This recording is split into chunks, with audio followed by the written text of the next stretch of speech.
अस्सलामुअलैकुम दोस्तों, welcome to my YouTube channel. उम्मीद करूँगी आशा खैरियत से होंगे। आज मैं बहुत ही आसान सी रेसिपी लाई हूँ जिसमें हम बताएंगे घर में छली किस तरीके से उबाल सकते हैं।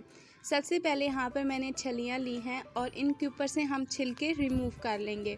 सारे छिलके हम नहीं उतारेंगे क्योंकि अगर सारे उतार लिए तो इससे पानी इनके अंदर जज्ब हो जाएगा।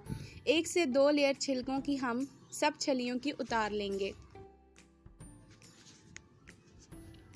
यहाँ पर मैंने 2 लेयर उतार ली हैं। अब यहाँ पर मैंने प्रेशर कुकर लिया है, उसके अंदर हम छलियाँ ऐड करेंगे।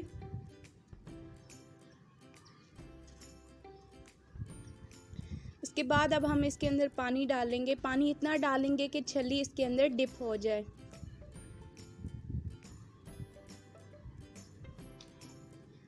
अब हम इसको 45 मिनट के लिए स्टीम दे देंगे। तब तक आप इसको प्रेशर दे सकते हैं जब तक ये अच्छे तरीके से गल नहीं जाती। यहाँ पर मैंने इसको 45 मिनट के लिए प्रेशर दे देंगे। 45 मिनट के बाद अब हम कुकर खोलेंगे और छलियों को बाहर निकाल लेंगे। गरम गरम ही हम इनको सर्व भी करेंगे और इनके ऊपर से छिलके रिमूव कर लेंगे। तो अब यहाँ पर हम छिलके इनके रिमूव करेंगे।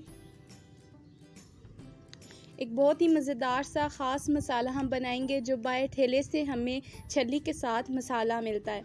तो व्यूअर्स, अगर अभी तक आपने मेरे चैनल को सब्सक्राइब नहीं किया तो सब्सक्राइब कर लें, साथ ही साथ बेल आइकन को ज़रूर प्रेस करें। इससे मेरी आने वाली हर एक नई वीडियो का आपको नोटिफिकेशन मिलता रहेगा। अब हम मसाला तैयार करेंगे। 1/2 टेबल स्पून काला नमक, 1/2 टेबल स्पून सफ़ेद नमक, 1/2 टेबल स्पून लाल मिर्च का पाउडर और 1 चम्मच भर के चाट मसाला ऐड करेंगे। अब इस मसाले को अच्छे तरीके से मिक्स करेंगे और छलियों के ऊपर अप्लाई करेंगे। सब छलियों के ऊपर से मैंने छिलके उतार लिए हैं। अब यहाँ पर हम एक लेमन का पीस लेंगे, उसके ऊपर मसाला लगाएंगे और हर छली के ऊपर इसी तरीके से अप्लाई कर लेंगे। यहाँ पर सबसे पहले मैं एक छली तैयार कर रही हूँ। तो ये रहा इस रेसिपी का फाइनल लुक। अगर आपको मेरी आज की रेसिपी अच्छी लगती है तो इसे लाइक ज़रूर करें, शेयर करें अपने फ्रेंड के साथ, फैमिली के साथ। अपनी दुआओं में याद रखें। अपनी होस्ट को दीजिए इजाज़त। अल्लाह हाफ़िज़।